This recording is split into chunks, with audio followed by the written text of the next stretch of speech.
So hello, what's up mga ka-J-Vlog? Ayan, welcome ulit sa panibagong video. And for today's video, ayan, maglalaro tayo or mag-game test tayo dito sa iPad 6th generation. Maganda pa kaya to for gaming. Tara mga ka-J-Vlog, check natin.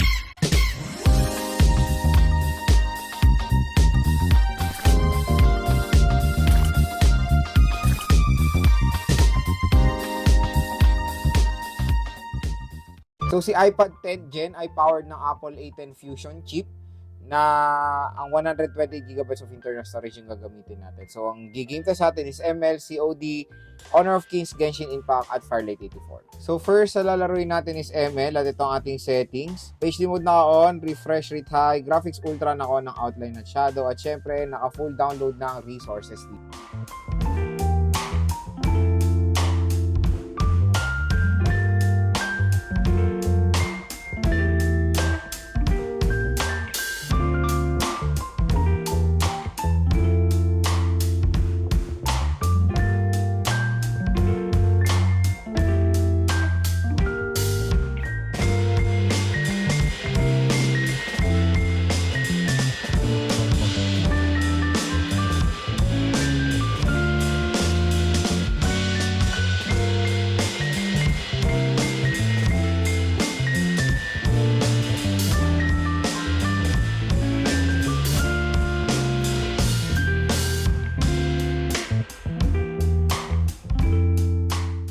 So pagdating sa Mobile Legends, ganyan naman ay okay naman ang performance ni iPad 6th generation. Meron tayong mga konting frame drops na na-experience pero very minimally. Pero may ano lang naman, very minor lang naman. Makakalaro naman kayo na mabuti ng ML dito sa iPad 6th Gen until ngayon 2024. So ganyan kaganda pa rin itong tablet na to when it comes sa ML. And syempre napakaganda ng screen, napakalaki. Sobrang ma-enjoy nyo maglaro. Kung hindi kayo sanay, sanayan lang naman yung maglaro sa malaking display. Kitang-kita nyo hanggang doon sa, sa may turtle. Solid na solid po maglaro ng ML dito sa iPad 6. So next naman is Honor of Kings. Settings, ayan, graphics, FPS high, resolution ultra.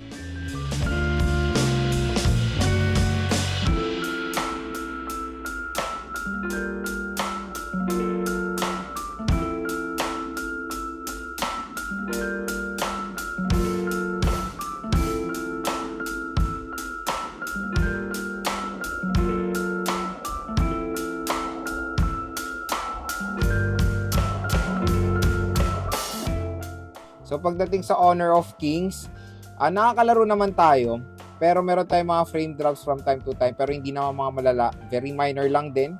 At ayan, playable po ang Honor of Kings at solid din siya dito sa iPad 6th generation. Nakakatuwa, tagal na rin itong smartphone na to, pero still, yung mga modern games today ay kayang-kaya niya pa rin i-handle until ngayon.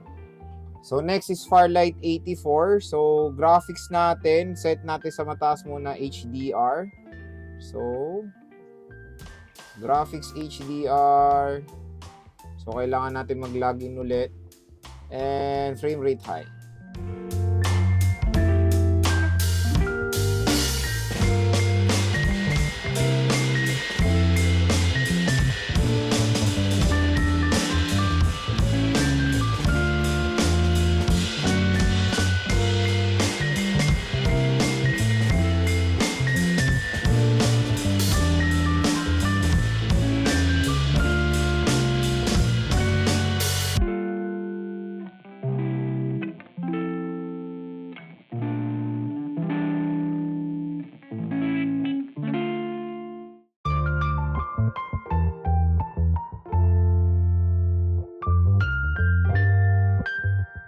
So Firelight 84, nakakalaro naman tayo pero tingnan yung graphics minsan no.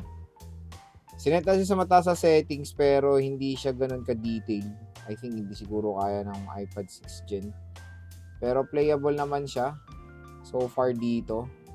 Meron mga few frame drops kahit may kalaban nakakalaro naman tayo. Few frame drops along the way pero manageable naman. So makakalaro rin naman kayo ng Firelight 84 dito sa iPad 6th generation.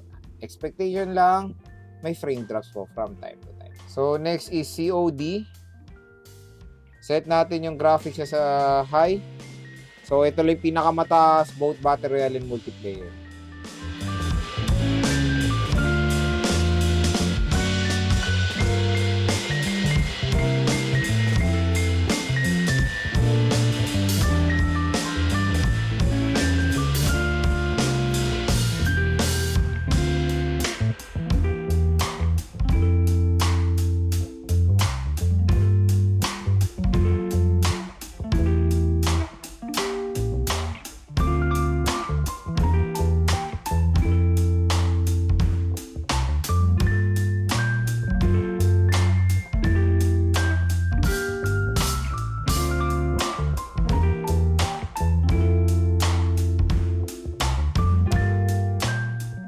So, pagdating sa COD Battle Royale, playable din naman siya dito sa iPad 6th Gen.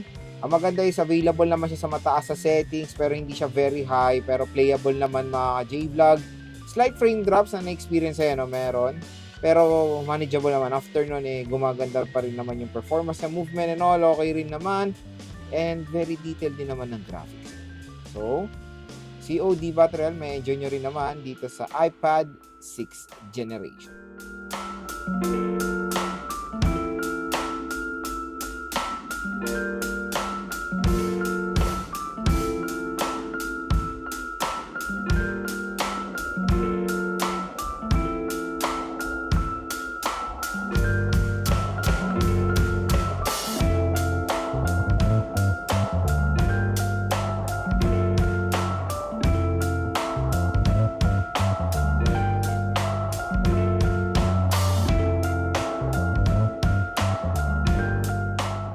So when it comes sa multiplayer, ayan, maganda rin performance dyan ni iPad 6th Gen. Sobrang ma-enjoy nyo rin dito sa large display niya. So next naman is Genshin. Try muna natin siya i-set sa pinakamataas na settings. So ayan. Graphics natin highest. 60 FPS. At ano natin yung motion blur. On lang natin. Low. Okay. So, low yung motion blur niya. Ayan, gumanda yung graphics niya. Ayan. Ito kung makikita nyo. Pag sa motion blur ay nahihirapan po si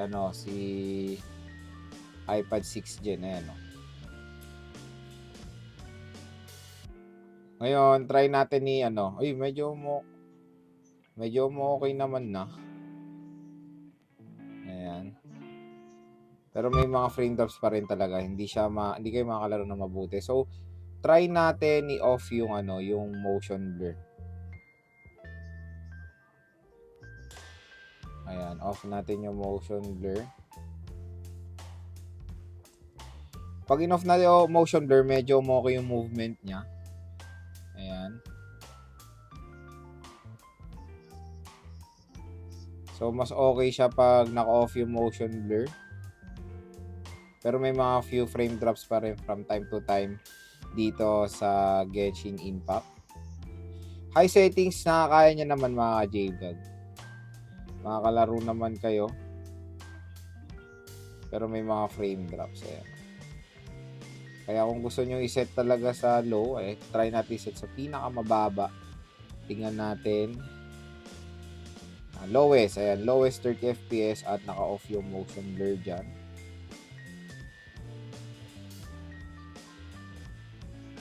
So kung makikita nyo, medyo gumana naman yung load niya.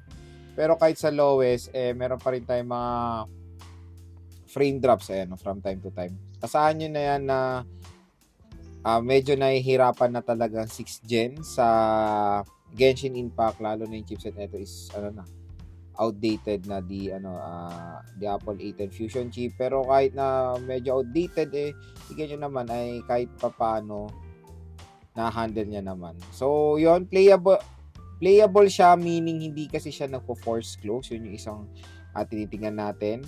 Nakakalaro naman tayo, nakakagalaw, pero meron talaga siyang frame drop. So, kumbaga hindi siya smooth.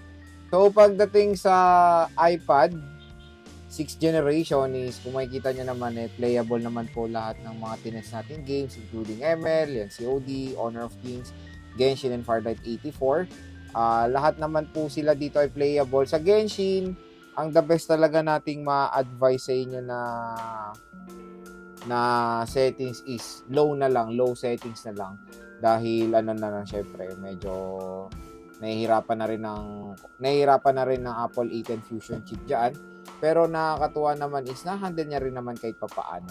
So kung naghahanap kayo ng isang budget iPad na pwede pa naman siya pang gaming at na pwede pa naman maglaro ng ML, ayan, and COD, maganda rin naman i-consider itong si iPad 6th generation dahil napakalaki nga ng display. May enjoy nyo dito yung display niya mga ka-J-Vlog. Sobrang solid, ang laki.